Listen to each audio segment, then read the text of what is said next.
আমি চৰকাৰখন কিয় আনিলোঁ? আমাৰ ৰাইজৰ সুবিধাৰ কাৰণে, ৰাইজৰ ভালৰ কাৰণে আনিলোঁ। আমাক চৰকাৰে যদি এনেকুৱা হেৰাছমেণ্ট দিয়ে, আমাক কি হ'ব? আমি কেনেকুৱা কি কৰি চলিম? আগতে আমাৰ 300, 200, 250 টকা এনেকুৱা বিল আহিছে। এতিয়া স্ক্ৰীণ মিটাৰটো লগাই গৈছে। আমি ঘৰত নাছিলোঁ, মাইকী মানুহ আছিলে, সিহঁতে আহি যোগবক্স লগাই গৈছে।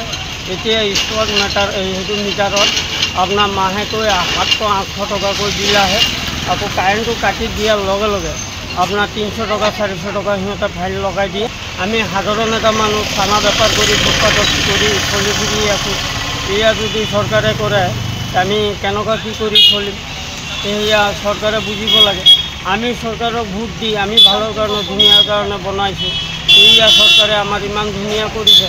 এতিয়া আমি বিল দিয়ে তাৰমানে টানাটানি হৈছে। আমি কেনেকুৱা সংসাৰটো চলাই যাম, কেনেকুৱা কি কৰিম?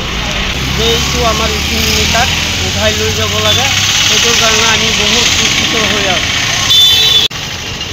যে আগতে আমাৰ 300, 200, 250 টকা এনেকুৱা বিল আহিছে।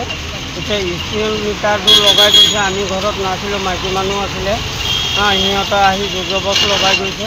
এতিয়া স্মাৰ্ট মিটাৰ সেইটো মিটাৰত আপোনাৰ মাহেকৈ 700, 800 টকাকৈ বিল আহে।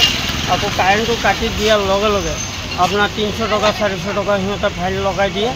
তাৰপিছত এইটো আমি সাধাৰণ এটা মানুহ চানা বেপাৰ কৰি ফুটপাথত কৰি চলি ফুৰি আছোঁ।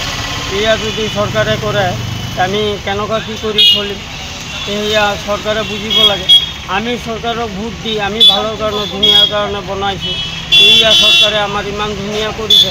এতিয়া আমি বিল দিয়ে তাৰমানে টানাটানি হৈছে। আমি কেনেকুৱা সংসাৰটো চলাই যাম, কেনেকুৱা কি কৰিম?